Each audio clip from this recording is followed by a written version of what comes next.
নমস্কাৰ স্বাগতম জনাইছো আপুনি চাই আছে সিটি 18 ষ্টুডিঅত মই জয়ন্ত মাধৱ গোস্বামী আৰু সিটি 18ত জনাও আজি দিনটোৰ সবাতোকৈ ডাঙৰ খবৰ সমগ্ৰ ৰাজ্যজুৰি তোলপাৰ আৰু খলকনিৰ সৃষ্টি কৰা এছআই নিযুক্তি কেলেংকাৰীৰ মূল খলনায়ক প্ৰশান্ত কুমাৰ দত্তক গ্ৰেপ্তাৰ কৰা হৈছে অৰ্থাৎ পিকে দত্তক গ্ৰেপ্তাৰ কৰা হল অৱশেষত জালত পৰিল এছআই নিযুক্তি কেলেংকাৰীৰ মূল খলনায়ক পিকে দত্ত ভাৰত নেপাল সীমান্তৰ পানী টেংকি নামৰ ঠাইত পিকে দত্তক গ্ৰেপ্তাৰ কৰা হয় ইতিমধ্যে অসম আৰক্ষীয়ে পিকে দত্তক সমজি লৈ অসমলৈ অনাৰ প্ৰক্ৰিয়া আৰম্ভ কৰিছে কাইলৈৰ ভিতৰত অসমত উপস্থিত হ'ব ৰাজ্য কঁপোৱা এছআই নিযুক্তি কেলেংকাৰীৰ মূল অভিযুক্ত পিকে দত্ত আজি শিলিগুৰিৰ আদালতত হাজিৰৰ পাছতে স্বাস্থ্য পৰীক্ষা কৰোৱা হয় পিকে দত্তৰ অসম আৰক্ষীৰ আইন শৃংখলাৰ এডিজিপি জেপি সিঙৰ নেতৃত্বত চলিছিল অভিযান পশ্চিমবংগ আৰক্ষী আৰু ইণ্টাৰপলৰ সহায় লৈ পিকে দত্তক গ্ৰেপ্তাৰ কৰে আৰক্ষীয়ে আৰক্ষীৰ জিম্মাত পিকে দত্তৰ পুত্ৰ ঈশান দত্ত আৰু জোঁৱায়েক সৃজন ইমিগ্ৰেশ্যনৰ কাম সম্পূৰ্ণ হলেই পিকে দত্তক লৈ অসমলৈ ৰাওনা হ'ব অসম আৰক্ষীৰ দলটো 20 ছেপ্টেম্বৰৰ পৰা পলাতক অৱস্থাত আছিল পিকে দত্ত অসম আৰক্ষীৰ অৱসৰী ডিআইজি পিকে দত্ত নেপালত কেচিনৰ ব্যৱসায় আছে পিকে দত্তৰ সঘনে নেপাললৈ অহা যোৱা কৰে পিকে দত্তই পিকে দত্তৰ হোটেলত পাতিছিল আগতীয়াকৈ পৰীক্ষা হোটেল ভাৰ্গৱ গ্ৰেণ্ডত পাতিছিল আগতীয়া পৰীক্ষা একোজন প্ৰাৰ্থীৰ পৰা 15 পৰা 20 লাখ টকাকৈ সংগ্ৰহ কৰিছিল ধন প্ৰশ্নকাকত ফাদিল হোৱাত বাতিল হৈছিল পৰীক্ষা আৰু প্ৰশ্নকাকত ফাদিল হোৱাৰ খবৰ সোশ্যাল মিডিয়া যোগে প্ৰকাশ পোৱাৰ পিছতে 21 ছেপ্টেম্বৰৰ পৰা আত্মগোপন কৰি আছিল পিকে দত্ত আৰু অৱশেষত এইজন বহু বিতৰ্কিত খলনায়ক মাষ্টাৰমাইণ্ড পিকে দত্ত জালত পৰিল আৰক্ষীৰ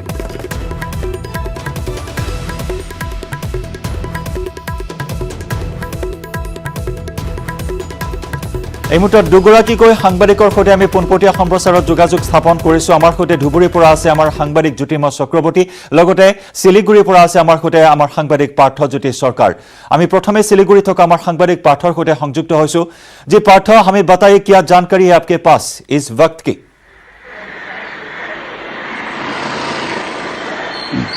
देखिए आपको यहाँ जानकारी है जो असम में जो एसआई का रिक्रूटमेंट जो एग्जामिनेशन था उसमें घोटाला है बड़ा था उसको जो मास्टरमाइंड है जो फॉर्मर डीआईजी असम पुलिस को पीके दत्त उसको अरेस्ट किया हुआ है भारत नेपाल जो नेपाल बॉर्डर है नेपाल से काकोभिटा में और बहुत दिन से असम से वो लापता था उसके बाद जो असम का जो चीफ मिनिस्टर है उन्होंने इस मामला को इन्वेस्टिगेशन करने के लिए हिदायत दिए थे उसके अलावा जो असम को जो सीआईडी है और असम पुलिस को एक स्पेशल इन्वेस्टिगेशन टीम तैयार किया वो टीम ने चलाया यहाँ पर सिलीगुड़ी से जो border Indo Nepal border cross करके जो काकोभिटा है नेपाल के काकोभिटा से पीके दत्त को अरेस्ट किया नॉट ओनली पीके दत्त उसके साथ भी और 2 आदमी तो 3 आदमी को अरेस्ट किया उन लोग को अभी जो बॉर्डर इलाका में जो खोड़ीबाड़ी पुलिस स्टेशन है सिलीगुड़ी का खोड़ीबाड़ी पुलिस स्टेशन में अभी उस लोग को इंटरोगेशन चल रहा है पुलिस लोग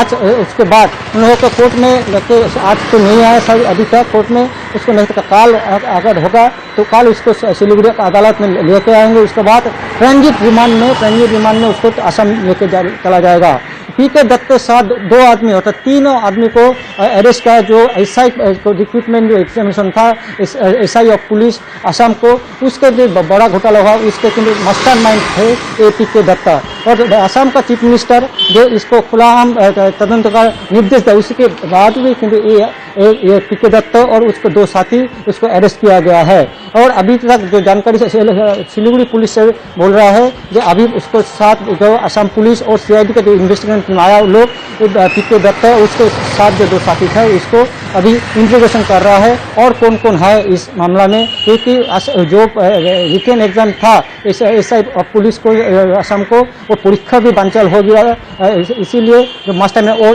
इस जो घोटाला में और एक बीजेपी लीडर का नाम भी आया था वही बीजेपी लीडर ने किंतु असम पुलिस के पास सरेंडर किया गया है उसका ये जो इंट्रोगेशन खत्म होगा उसके बाद अदालत में पेश करेंगे और ट्रांजिट रिमांड में उसको असम लेके जाएंगे जी पार्थ प्रतिम आपने बताया हमें कि अभी इंटरोगेशन चल रहा है आज कोर्ट में प्रोड्यूस नहीं किया गया कल प्रोड्यूस किया जाएगा कैसे हैंडओवर किया जाएगा असम पुलिस को और ऑपरेशन के बारे में थोड़ा हमें और बताइए देखिए बहुत दिन पहले से लापता था पीके दत्त उसके 2 साथी उन लोग असम से चला आया था सिलीगुड़ी होकर नेपाल में चला गया था उसके जो असम में नेपाल में है काकोर भिटा में उसका इंफॉर्मेशन मिला था स्पेशल इन्वेस्टिगेशन टीम को। सीआईडी और असम पुलिस की स्पेशल इन्वेस्टिगेशन टीम है, उसके पास ये जानकारी मिला। उसके बाद उसको ट्रैक करके यहाँ पर चलाया सिलीगुड़ी में। सिलीगुड़ी से इंडो नेपाल बॉर्डर जो पाइतंग है वो क्रॉस करके काकोर भिटा जो नेपाल सीमांत में है, वो काकोर भिटा में एक होटल में था, उसको होटल को ट्रैक किया एवं उसके बाद पीके दत्ता और उसके दो साथी तीनों को अरेस्ट किया गया है। और अभी उसके बाद आज सुबह को लेकर आया सिलीगुड़ी में, और जो इंडो नेपाल बॉर्डर को जो सीमाना है उसका खोड़ीबाड़ी पुलिस स्टेशन है, वहाँ पर ये तीनों आदमी को अभी इंट्रोगेशन चल रहा है। इसके बाद भी जो हमको सिलीगुड़ी पुलिस से सिलीगुड़ी रूरल पुलिस से जो इंफॉर्मेशन मिला है, उसके बाद इंट्रोगेशन के बाद और कोई है कि नहीं है, ये सब कौन दिन और वो लोग ये नेपाल में आया था, उसके बाद सिलीगुड़ी अदालत में उसको लेके आएंगे, पेश करेंगे। उसके बाद उसको ये तीनों आदमी को असम लेके जाएंगे ट्रांजिट रिमांड में। ये बहुत बड़ा स्कैम है असम में। और जो बहुत शुक्रिया पार्थप्रतिम, बहुत शुक्रिया इस बात की ये जानकारी हमें देने के लिए। और मुहूर्त आम धुबुरी जाम आम सांबादिक ज्योतिमय चक्रवर्ती आमार सहित पोनपटिया सम्प्रसारत এই মুহূৰ্তত আমাৰ সৈতে সংযুক্ত হৈ আছে। জ্যোতিময়, ইতিমধ্যে শিলিগুড়িৰ পৰা পাৰ্থপ্ৰতিম চৰকাৰে আমাক জনাইছে এই মুহূৰ্তৰ খবৰ যে শিলিগুড়িৰ আদালতত হাজিৰ কৰাৰ খবৰ আমি জনাইছিলোঁ যদিও এই পৰ্যন্ত কিন্তু তেওঁক হাজিৰ কৰোৱা হোৱা নাই। হয়তো কাইলৈ ভাগত হাজিৰ কৰোৱা হ'ব পাৰে। গতিকে এই আনুষ্ঠানিকতা সম্পন্ন হ'বলৈ হয়তো আৰু কিছু সময়ৰ প্ৰয়োজন হ'ব। জ্যোতিময়। হয় জয়ন্ত, আচলতে এটা কথা ক'ব লাগিব, আমাৰ হাতত যিখিনি এতিয়ালৈকে তথ্য আহি পৰি আছে যে শিলিগুড়িৰ পৰা তেওঁ ইতিমধ্যে ৰাওনা হৈছে অসমলৈ, এনেকুৱা এটা খবৰ আহি আছে। হয়তো এই তথ্যৰ কিছু বিসংগতি দেখা গৈছে, কাৰণ প্ৰথমে যেতিয়া 10:45 বজাত যিখিনি তথ্য পোৱা গৈছিল, 10:45 বজাত ইমিগ্ৰেশ্যন চেণ্টাৰ কাকৰ ভিটাত পিকে দত্ত আৰু তেওঁৰ জোৱাই আৰু তেওঁৰ পুত্ৰক তাত আটক কৰিছিল কাকৰ ভিটা ইমিগ্ৰেশ্যন ডিপাৰ্টমেণ্টে, নেপাল ভাৰত ইমিগ্ৰেশ্যন ডিপাৰ্টমেণ্টে। তাৰপিছত তেওঁলোকে তাৰে পৰা গুৱাহাটীক খবৰ দিয়ে, আৰু গুৱাহাটীৰ পৰা কিন্তু ততাতৈয়াকৈ কোকৰাঝাৰ জিলা, আমি য'ত বৰ্তমান উপস্থিত আছোঁ শ্ৰীৰামপুৰ, কোকৰাঝাৰ জিলাৰ আৰক্ষী অধীক্ষক দুজনকে DSP তাত ঘটনাস্থলীলৈ ৰাওনা কৰায়। আৰু তেওঁলোকে তাত 3 বজাত গৈ উপস্থিত হয়। 3 বজাত উপস্থিত হোৱাৰ পিছত বৰ্তমানলৈকে যিখিনি আমাৰ হাতত তথ্য আছে, তাতেই তেওঁলোকৰ যিখিনি কাগজৰ কথা বাৰ্তা, যিখিনি নথি পত্ৰৰ কথা বাৰ্তা আছে, আন্তঃৰাজ্যিক যিখিনি সীমান্ত পাৰাপাৰ যি পাৰপত্ৰৰ কথা আছে, সেইখিনি ইতিমধ্যে তাত শ্ব' কৰা হৈছে। কৰাৰ পিছত কিন্তু তেওঁলোকে ইতিমধ্যে তাৰে পৰা শিলিগুড়ি হৈ অসমলৈ ৰাওনা হৈছে বুলি আমাৰ হাতত তথ্য আহি পৰিছে। এতিয়া হয়তো এই সময়ত যদি তেওঁলোকে শিলিগুড়িৰ পৰা ৰাওনা হয়, আৰু হয়তো 4 বা 5 ঘণ্টাৰ ভিতৰত সেই শ্ৰীৰামপুৰ গেটত আহি উপস্থিত হ'ব। আৰু আমাৰ হাতত যিখিনি তথ্য আহিছে, গুৱাহাটীৰ পৰা আৰক্ষীৰ উচ্চপদস্থ বিষয়া আহি শ্ৰীৰামপুৰত উপস্থিত হ'ব, আৰু তেওঁলোকে ইয়াৰ পৰা চমজি লৈ পিকে দত্ত আৰু তেওঁৰ লগৰ যি দুজন আছে তেওঁলোকক গুৱাহাটীলৈ লৈ যাব। সেই তথ্য এই মুহূৰ্তত আমি পাই আছোঁ জয়ন্ত, আৰু হয়তো আৰু 2-4 ঘণ্টা পিছত আমি সঠিক আৰু অধিক তথ্য আপোনালোকক দিব পাৰিম। নিশ্চয়কৈ স্পষ্ট তথ্য আৰু 2 ঘণ্টা বা 3 ঘণ্টাৰ পিছতে স্পষ্ট হ'ব। জ্যোতিৰ্ময়, যদিহে শিলিগুড়ি আদালতত হাজিৰ কৰা নহয়, তেতিয়াহ'লে ইতিমধ্যে আপুনি জনাইছে গুৱাহাটীৰ পৰা উচ্চপদস্থ আৰক্ষী বিষয়াই কৈছে চমজি ল'বলৈ। হয়তো কাইলৈ আদালতত হাজিৰ কৰা হ'ব গুৱাহাটীত, আৰু তাৰ পিছতে আৰক্ষীয়ে ট্ৰানজিট ৰিমাণ্ডত বিচাৰিব বিতৰ্কিত পিকে দত্তক।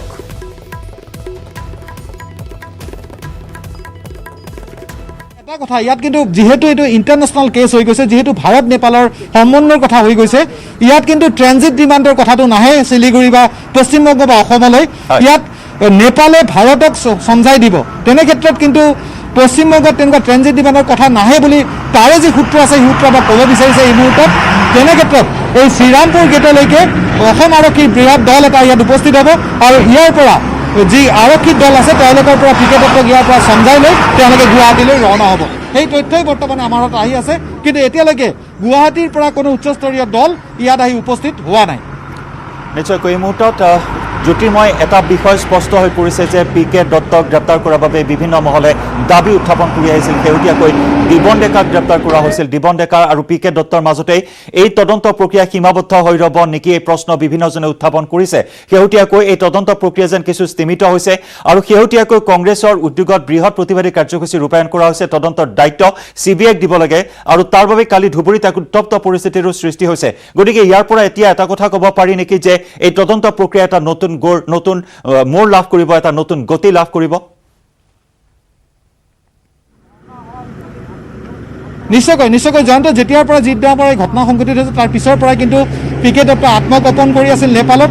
আৰু তেতিয়াৰ পৰা বিভিন্ন সময়ত আমি বাতৰি সম্প্ৰচাৰ কৰিছিলোঁ আৰু এই কালিৰ যে প্ৰতিবাদ আৰু এই প্ৰতিবাদৰ পিছত আজিৰ দিনটো যেনেকুৱা এটা ডাঙৰ ডেভেলপমেণ্ট বুলি ক'ব লাগিব এই গোটেই বাতৰি গোটেই এই ঘটনাটোত তেনে ক্ষেত্ৰত কিন্তু এটা আচল কথা যে সমগ্ৰ ঘটনা তদন্ত প্ৰক্ৰিয়াত যথেষ্ট সহায় হ'ব আৰু হয়তো DIG PK দত্তৰ পৰা অধিক তথ্য লৈ পেলাই আৰু হয়তো কোন কোন ডাঙৰ ডাঙৰ মানুহ হয়তো এই সমগ্ৰ তদন্ত প্ৰক্ৰিয়াত পৰিব সেয়া কিন্তু আশা কৰিছে প্ৰতিজন নিবনুৱাই কাৰণ নিবনুৱাৰ ঠগি পেলাই মেনেজ ছিষ্টেমত যে চাকৰি দিয়াৰ ব্যৱস্থা কৰি আছিল সেয়া কিন্তু তাৰ বৃহৎ হৈছে আৰু তাৰ বৃহত্তৰ বিৰোধ দেখা গৈছিল কালিৰ দিনটোতো দেখা পাইছিলোঁ আমি নামনি অসমৰ বিভিন্ন ঠাইত আৰু এই বিৰোধ কিন্তু বৰ্তমান অব্যাহত আছে কিন্তু আজিৰ দিনটো চৰকাৰৰ এই সফলতা বা অসম আৰক্ষীৰ এই সফলতা কিন্তু ৰাইজে এই তদন্ত প্ৰক্ৰিয়াৰ ওপৰত কিছু পৰিমাণে হ'লেও আস্থা প্ৰকাশ কৰিছে ধন্যবাদ জ্যোতিময় আপোনাক ধন্যবাদ জ্ঞাপন কৰিছোঁ সমগ্ৰ বিষয়টোৰ ওপৰত দৃষ্টি ৰাখিব যিহেতু আপুনি উল্লেখ কৰিছে 2 পৰা 3 ঘণ্টাৰ পিছতে স্পষ্ট হ'ব ছবিখন কেনেদৰে PK দত্তক অসম আৰক্ষীয়ে সমজি লয় বা অসমলৈ অনা হয়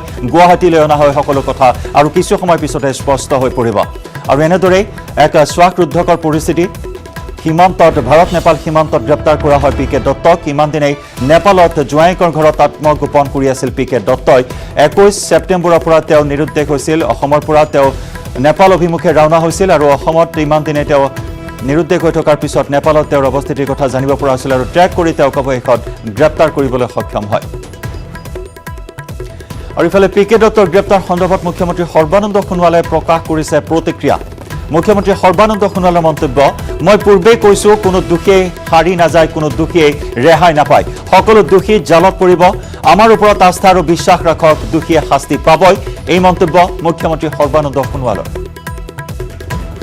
পুলিচৰ ওপৰত বিশ্বাস ৰাখক তেখেতসকলে নিষ্ঠাৰে দায়বদ্ধতাৰে তদন্ত চলাই আহিছে আৰু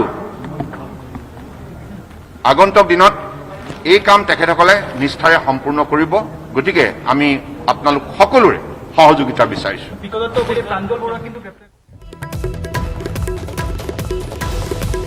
আৰু বিভিন্ন মহলত এটা চৰ্চা হৈছে যে PK দত্তক কেতিয়া গ্ৰেপ্তাৰ কৰা হ'ব সৰ্ববৃহৎ এক নিযুক্তি কেলেংকাৰী 597টা পদৰ বাবে SI যি পৰীক্ষা অনুষ্ঠিত হোৱাৰ কথা আছিল কিন্তু পৰীক্ষা অনুষ্ঠিত হোৱাৰ প্ৰাক মুহূৰ্তত বাতিল কৰা হয় পৰীক্ষা প্ৰশ্নকাকত ফাদিল হোৱাৰ বাবে আৰু এই প্ৰশ্নকাকত ফাদিলত ওতঃপ্ৰোতভাৱে জড়িত আছিল এইজন বহু বিতৰ্কিত PK দত্ত আৰু PK দত্তক গ্ৰেপ্তাৰ তথা সমগ্ৰ SI নিযুক্তি কেলেংকাৰী সন্দৰ্ভত তীব্ৰ প্ৰতিক্ৰিয়া প্ৰকাশ কৰিছে কংগ্ৰেছৰ সাংসদ গৌৰৱ গগৈ আৰু গৌৰৱ গগৈয়ে অভিযোগ উত্থাপন কৰিছে যে ৰিমোট কণ্ট্ৰলৰ অধীনত এনেদৰে নিযুক্তি প্ৰক্ৰিয়া বা কেলেংকাৰী অব্যাহত আছে আৰু সেই ৰিমোট কণ্ট্ৰলক অতি শীঘ্ৰেই চিনাক্ত কৰিবলৈ দাবী জনায় সাংসদ গৌৰৱ গগৈয়ে মই কৈছোঁ এইবোৰ চব নাটক আজিৰ দিনত জীৱন ডেকাও তেওঁলোকে কৈছে কি তেওঁ ধৰিছে কিনো কথা ওলালে বিজেপি দলটো মই কৈছোঁ এটা ৱাশ্বিং মেচিন যিসকল কেলেংকাৰীৰ লগত জড়িত বিজেপি দলত সোমাই ৰক্ষণাবেক্ষণা পায় আৰু অলপ দিন পিছত তেওঁলোকে সেই হিৰো হৈ যায়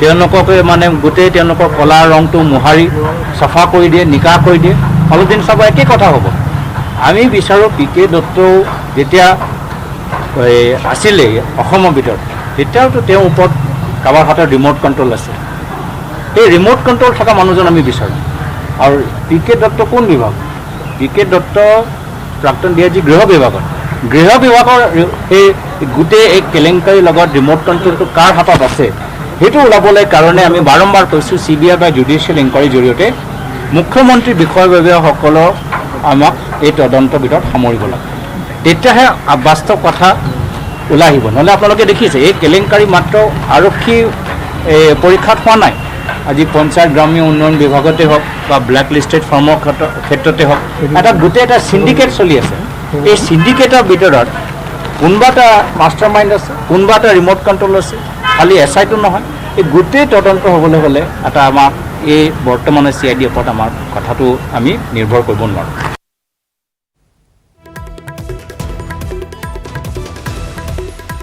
জ্যেষ্ঠ সাংবাদিক ঋত্বিক কৌশিকৰ সৈতে মুহূৰ্তত আমি পোনপটীয়া সম্প্ৰচাৰত যোগাযোগ স্থাপন কৰিছোঁ ঋত্বিক আপোনাৰ কাষলৈ আহিছোঁ প্ৰতি মুহূৰ্তৰ আপডেট আপুনি আমাক জনাই আহিছে পুৱাৰে পৰা আৰু এই মুহূৰ্তৰ বিগ ডেভেলপমেণ্ট এয়াই যে আৰু হয়তো কিছু সময় পিছতেই অসমলৈ প্ৰেৰণ কৰা হ'ব PK দত্তক আৰু এতিয়া প্ৰশ্ন এটাই উত্থাপিত হৈছে এই তদন্ত প্ৰক্ৰিয়াই কি গতি লাভ কৰিব কি মোৰ লাভ কৰিব শেহতীয়াকৈ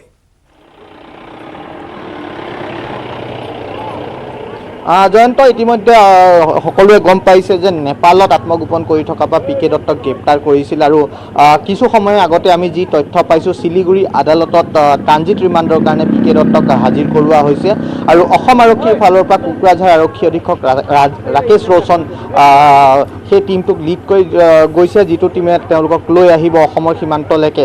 আৰু ইতিমধ্যে অসম আৰক্ষীৰ ADG পৰ্যায়ৰ বিষয়াও তালৈ ৰাওনা হৈছে। আজি হয়তো নিশাৰ ভিতৰত শিলিগুৰিৰ পৰা অসমত আহি প্ৰৱেশ কৰিব পৰাৰ সম্ভাৱনা আছে পি কে দত্ত। আৰু পি কে দত্তৰ লগত এতিয়া আমি এটা প্ৰশ্ন উত্থাপন হৈছে, এটা সন্দেহ এতিয়াও বাকী আছে যে পি কে দত্তক গ্ৰেপ্তাৰ হ'ল, কিন্তু পি কে দত্তৰ পৰা কি তথ্য পাব বা সেই তথ্যই কিমান কাম আহিব তদন্তত, এইটো এটা গুৰুত্বপূৰ্ণ বিষয় হ'ব। কাৰণ আমি দিবন ডেকাৰ ক্ষেত্ৰত দেখিলোঁ 5 দিন ক্ৰাইম ব্ৰাঞ্চৰ জিম্বাত আছিল দিবন ডেকা, আৰু সেই গোটেই 5টা দিন SBত দিবন ডেকাক ৰখা হৈছিল আৰু তাতে সোধপোছ কৰা হৈছিল। কিন্তু গুৰুত্বপূৰ্ণ কথাটো হ'ল যে তদন্তৰ মাজতেই ক্ৰাইম ব্ৰাঞ্চৰ যিগৰাকী তদন্তকাৰী বিষয়া আছিল, সেই তদন্তকাৰী বিষয়াক তদন্তৰ দায়িত্বৰ পৰা অব্যাহত দিয়া হ'ল আৰু তাৰ জেগাত নতুন তদন্তকাৰী বিষয়া দিয়া হ'ল। কিন্তু তাতো আন এটা গুৰুত্বপূৰ্ণ প্ৰশ্ন হয় যে সেই যি তদন্তকাৰী বিষয়া নতুনকৈ দিয়া হ'ল, তেওঁক 5 দিনত মাত্ৰ দুবাৰহে পি কে দত্তক ক্ষমা কৰিব দিবন ডেকাক লগ কৰিবলৈ দিয়া হৈছিল, সাক্ষাৎ কৰিবলৈ দিয়া হৈছিল। এই ক্ষেত্ৰত কি সোধপোছ কৰিলে বা কি জেৰা কৰিলে দুবাৰত সেইটো সন্দেহ থাকে। আনহাতে এই গোটেই বিষয়টোত 2জন মান শীৰ্ষ বিষয়াৰহে যোৱাৰ অনুমতি আছিল, তাত য'ত DCP ক্ৰাইম হওক, ADG ল এণ্ড অৰ্ডাৰ GP সিং তেওঁলোকৰ হে সোধপোছ কৰিছিল, জেৰা কৰিছিল। কিন্তু তদন্তকাৰী বিষয়াগৰাকীক বা যিটো ক্ৰাইম ব্ৰাঞ্চৰ তদন্তকাৰী দল আছিল, সেই দলটোক কিন্তু সাক্ষাৎ কৰিবলৈ বা দিবন ডেকাক সোধপোছ কৰিবলৈ দিয়া হোৱা নাছিল। এইটোৱে ডাঙৰ প্ৰশ্ন এতিয়া যে দিবন ডেকাক কিয় ৰাজকীয় আতিথ্য নাই দিয়া বুলি কৈছিল, কিন্তু আমি যি দেখিছোঁ বা আমি যি তদন্তৰ গতি দেখিছোঁ তাত দেখা গৈছে যে ৰাজকীয় আতিথ্য দিয়া হৈছে। আৰু যি তদন্তৰ বহু কথা হয়তো আৰক্ষীয়ে লুকুৱাইছে, যাতে ৰাজনীতিবিদ হওক, দিছপুৰৰ লোক হওক বা আৰক্ষীৰ শীৰ্ষ পৰ্যায়ৰ বিষয়াৰ নাম যাতে পোহৰলৈ নাহে, হয়তো এইটো কাৰণেও চেষ্টা কৰিব পাৰে। আৰু পি কে দত্তক যিহেতু ইতিমধ্যে গ্ৰেপ্তাৰ কৰিছে পশ্চিমবংগ আৰক্ষীয়ে, অসম আৰক্ষীক চমজাই দিব কিছু সময়ৰ পিছত। আৰু এইটো লৈ এতিয়া সন্দেহ আছে যে কিমান দূৰ এই তদন্ত আগবাঢ়িব, আচলতে তদন্ত সঠিক হ'ব নে নহয়, প্ৰকৃত দোষীয়ে শাস্তি পাব নেপায় বা পোহৰলৈ আহিব নে নাহে, নিশ্চয় পোহৰলৈ আহে নে নাহে এটা ডাঙৰ লাখটকীয়া প্ৰশ্নৰ ঋত্বিক। আৰু এই মুহূৰ্তত আমাৰ হাতলৈ আহিছে এটা ব্ৰেকিং নিউজ। পুনৰ 6 দিনৰ CID জিম্মালৈ প্ৰেৰণ দিবন ডেকাক। CIDয়ে 7 দিনৰ জিম্মাত বিচাৰিছিল যদিও আদালতে 6 দিনৰহে জিম্মাত দিয়ে দিবন ডেকাক। এই মুহূৰ্তৰ ডাঙৰ খবৰ আমি জনাইছোঁ, নিযুক্তি কেলেংকাৰীৰ অন্যতম খলনায়ক দিবন ডেকা, বিজেপি নেতা দিবন ডেকাক পুনৰ 6 দিনৰ CID জিম্মালৈ প্ৰেৰণ কৰা হৈছে। CIDয়ে 7 দিনৰ জিম্মাত বিচাৰিছিল যদিও আদালতে 6 দিনৰ বাবেহে জিম্মাত দিয়ে দিবন ডেকাক। ইতিমধ্যে বিজেপিৰ পৰা তেওঁক অপসাৰণ কৰা হৈছে দিবন ডেকা, আৰু এই দিবন ডেকা ওতঃপ্ৰোতভাৱে জড়িত আছিল SI নিযুক্তি কেলেংকাৰীত, আৰু SI নিযুক্তি কেলেংকাৰীত জড়িত থকা দিবন ডেকাক পুনৰ 6 দিনৰ CID জিম্মালৈ প্ৰেৰণ কৰা হৈছে। প্ৰতিটো সাংবাদিক হীৰকজ্যোতি মালাকৰ সৈতে আমি যোগাযোগ স্থাপন কৰিছোঁ। হীৰক, জনাওক এই মুহূৰ্তৰ আপডেট। হয়, SI কেলেংকাৰী যিহেতু মূল খলনায়ক হিচাপে যেনেকৈ পি কে দত্তৰ নাম সাঙুৰ খাই পৰিছিল, ঠিক একেদৰেই পি কে দত্তৰ সমান্তৰালকৈ যিহেতু দিবন ডেকাৰ নাম সাঙুৰ খাই পৰিছিল, আৰু তাৰপাছতে যিহেতু আৰক্ষীয়ে গ্ৰেপ্তাৰ কৰিবলৈ সক্ষম হৈছিল আৰু দিবন ডেকাক আজি আদালতত হাজিৰ কৰা হৈছিল। আদালতে যিহেতু CID আজি প্ৰথমবাৰৰ বাবে CIDয়ে যিহেতু 7 দিনৰ জিম্মাত বিচাৰিছিল, কিন্তু CIDয়ে আদালতে 6 দিনৰ জিম্মাত দিয়া দেখিবলৈ পোৱা গৈছে। আৰু মই ক'ব বিচাৰিম যে ক্ৰাইম ব্ৰাঞ্চে পুনৰ যিহেতু জিম্মাত নিবিচাৰিলে, 5 দিনৰ জিম্মাত বিচাৰিছিল, আৰু 5 দিনৰ জিম্মাৰ সময়ছোৱাত ক্ৰাইম ব্ৰাঞ্চত যিহেতু দিবন ডেকাৰ বিভিন্ন ধৰণৰ তথ্য লাভ কৰিছে ক্ৰাইম ব্ৰাঞ্চ দলটোৱে। আৰু যিহেতু ক'ব বিচাৰিম যে CID এই 7 দিনৰ জিম্মাত বিচাৰিছিল, কিন্তু 6 দিনৰ বাবে জিম্মাত দিছে। আৰু 6 দিনৰ সময়ছোৱাত যিহেতু পি কে দত্তকো আনি থকা হৈছে, শিলিগুৰি পাইছে বুলি ইতিমধ্যে জানিব পৰা গৈছে, শিলিগুৰিৰ পৰা অসমলৈ ৰাওনা হৈছে বুলি ইতিমধ্যে আমাৰ সাংবাদিকে জনাইছে। কিন্তু এইটো কিমান দূৰ সঁচা সেয়া সময়তে হ'ব, কিন্তু বিভিন্ন কাৰণবশতঃ বিভিন্ন নীতি নিৰ্দেশনাৰ পিছতে এয়া সম্ভৱ হৈ পৰিব।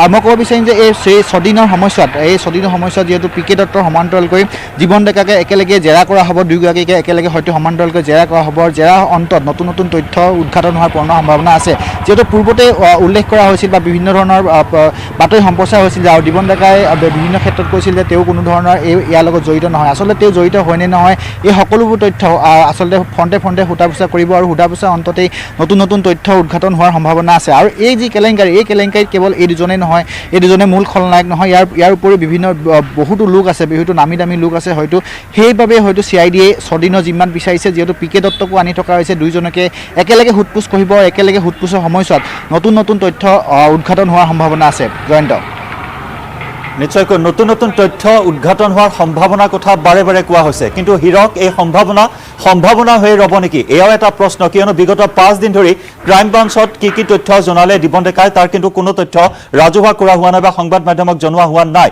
গতিকে এইবাৰ CID-ত কেনেকুৱা ধৰণৰ তথ্য প্ৰকাশ পায় সেয়াও কিন্তু ৰহস্যৰ আৱৰ্ততে সোমাই ৰ'ব, তাৰেই যেন ইংগিত ক্ৰাইম ব্ৰাঞ্চৰ পৰা আহিছে। নিশ্চয়কৈ, যিহেতু ইয়াৰ পূৰ্বে 5 দিনৰ ক্ৰাইম ব্ৰাঞ্চৰ 5 দিনৰ জিম্মাত আছিল, কিন্তু ক্ৰাইম ব্ৰাঞ্চৰ যি 5 দিনৰ জিম্মাত আছিল, সেই জিম্মা সময়ছোৱাত আচলতে কি তেওঁ নতুন নতুন তথ্য উদ্ঘাটন কৰিলে, এই কথা কোনো ধৰণৰ আনুষ্ঠানিকভাৱে ক্ৰাইম ব্ৰাঞ্চে অথবা অসম আৰক্ষীয়েও এই আনুষ্ঠানিকভাৱে প্ৰকাশ কৰা নাই। কিন্তু আমাৰ হাতলৈ যিমানটো তথ্য আহিছে, জানিব পৰা অনুসৰি যিহেতু এই যি 5 দিনৰ সময়ছোৱাত দিবন ডেকাই নানা নতুন নতুন কথা উদ্ঘাটন হৈছে আৰু নতুন নতুন যিহেতু কেইবাজনো লোকৰ নাম সাঙুৰ খাই পৰিছে। আৰু আৰক্ষীয়ে আচলতে তদন্ত খাতিৰত বাৰে বাৰে কৈছে যে তদন্ত খাতিৰত তেওঁলোকে কোনো ধৰণৰ মানুহৰ নাম স্পষ্টকৈ উল্লেখ কৰা নাই আৰু তদন্তৰ খাতিৰৰ বাবে এনেধৰণৰ কৰা নাই বুলি কৈছে। কিন্তু জানিব পৰা অনুসৰি যে দিবন ডেকাই লগত এই যি প্ৰশ্নকাকত ফাদিল কেলেংকাৰী কিবা পি.কে. দত্ত নহয় বা ইয়াৰ উপৰিও বিভিন্ন নামী দামী লোক জড়িত আছে। মই পুনৰ ক'ব বিচাৰিম যে নামী দামী লোক জড়িত হৈ আছে, বিভিন্ন আমোলা বিষয়া জড়িত হৈ আছে। আচলতে যিহেতু মুখ্যমন্ত্ৰী কাৰ্যালয় হয়তো কোনো ব্যক্তি জড়িত হোৱাৰো সম্ভাৱনা নুই কৰিব নোৱাৰি। আৰু কিন্তু তদন্তৰ পিছতে উদ্ঘাটন হ'ব যে কোন কোন ইয়াত জড়িত হৈ আছে। কিন্তু পি.কে. দত্ত আৰু মই পুনৰ ক'ব বিচাৰিম পি.কে. দত্ত আৰু ধন্যবাদ হীৰক, ধন্যবাদ জ্ঞাপন কৰিছোঁ এই মুহূৰ্তত আপোনাক। আৰু 6 দিনৰ CID জিম্মালৈ প্ৰেৰণ দিবন ডেকাক 7 দিনৰ জিম্মাত বিচাৰিছিল যদিও আদালতে 6 দিনৰ CID জিম্মালৈ প্ৰেৰণ কৰে দিবন ডেকাক। আৰু ইফালে ডাঙৰ খবৰ, পি.কে. দত্তক গ্ৰেপ্তাৰ কৰা হৈছে আৰু পি.কে. দত্তৰ গ্ৰেপ্তাৰে এই মুহূৰ্তত এই নিযুক্তি কেলেংকাৰী কোন দিশলৈ লৈ যায় তাৰ বাবে এতিয়া দৃষ্টি ৰাখিব সমগ্ৰ ৰাজ্যবাসী। City 18ত আমি খবৰৰ ধাৰা অব্যাহত ৰাখিম। সময় হৈছে এটি চমু বাণিজ্যিক বিৰতিৰ। ব্ৰেকিং নিউজ, মুখ্যমন্ত্ৰীৰ অধ্যক্ষতাত সৰ্বদলীয় বৈঠক আৰম্ভ। BTR নিৰ্বাচন সন্দৰ্ভত এই বৈঠকৰ আয়োজন কৰা হয়। Congress, BJP, BPF, ALDF, UPPL, AGPৰ প্ৰতিনিধি উপস্থিত আছে এই বৈঠকত। এই বৈঠকত উপস্থিত আছে BPFৰ সকলো বিধায়ক। মুখ্যমন্ত্ৰী সৰ্বানন্দ সোণোৱালৰ অধ্যক্ষতাত সৰ্বদলীয় বৈঠক আৰম্ভ হৈছে। BTR নিৰ্বাচন সন্দৰ্ভত এই বৈঠক। Congress, BJP, BPF, ALDF, UPPL, AGPৰ প্ৰতিনিধিৰ লগতে এই বৈঠকত উপস্থিত আছে BPFৰ সকলো বিধায়ক। জ্যেষ্ঠ সাংবাদিক বিজু কুমাৰ ডেকাৰ সৈতে আমি যোগাযোগ স্থাপন কৰিছোঁ পোনপটীয়া সম্প্ৰচাৰত। বিজু, সৰ্বদলীয় বৈঠক BTR নিৰ্বাচন সন্দৰ্ভত।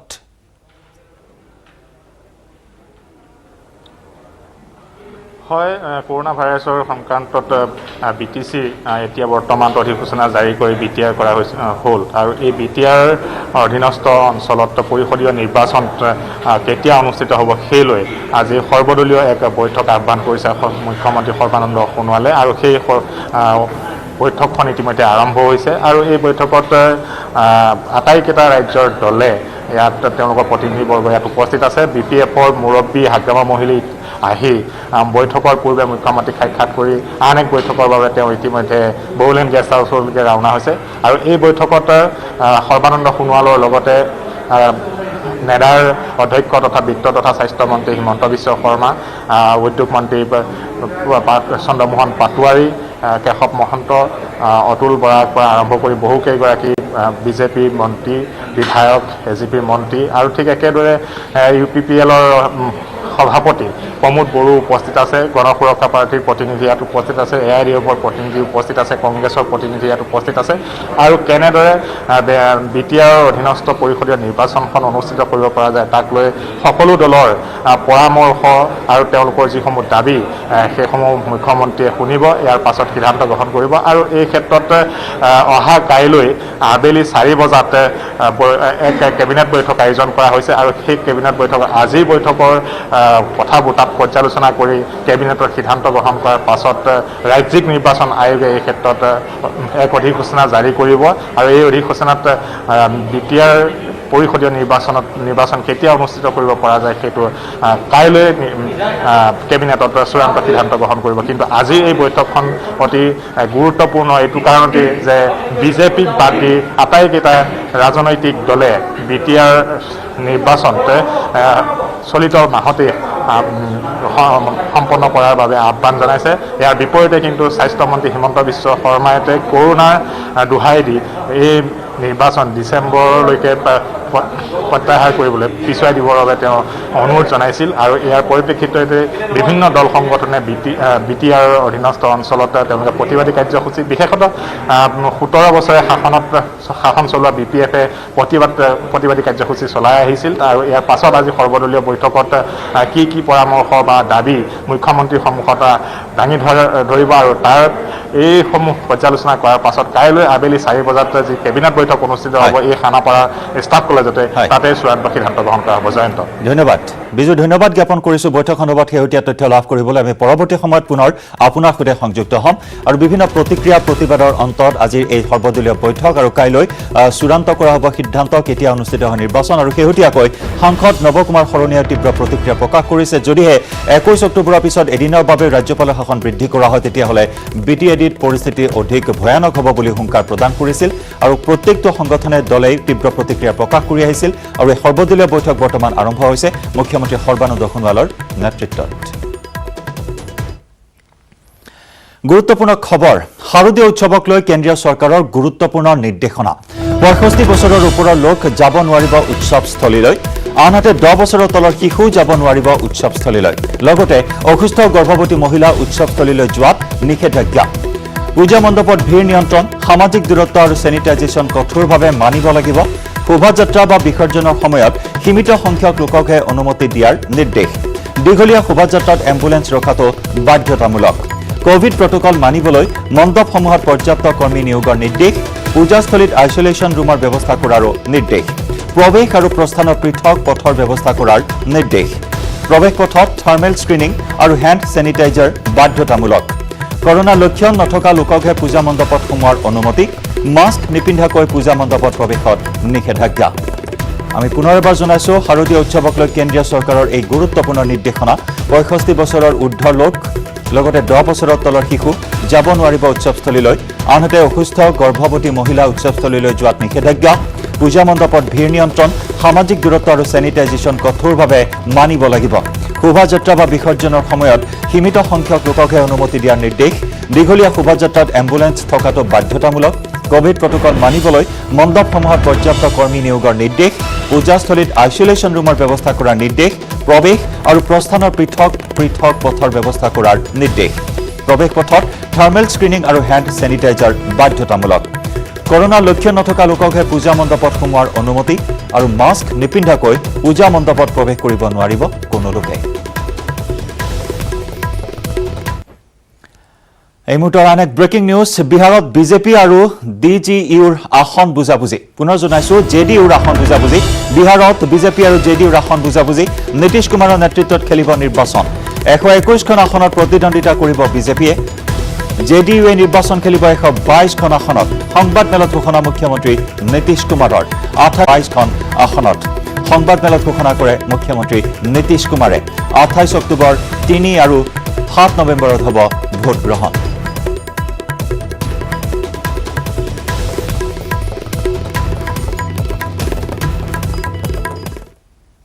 খবৰধাৰ অব্যাহত থাকিব। CTN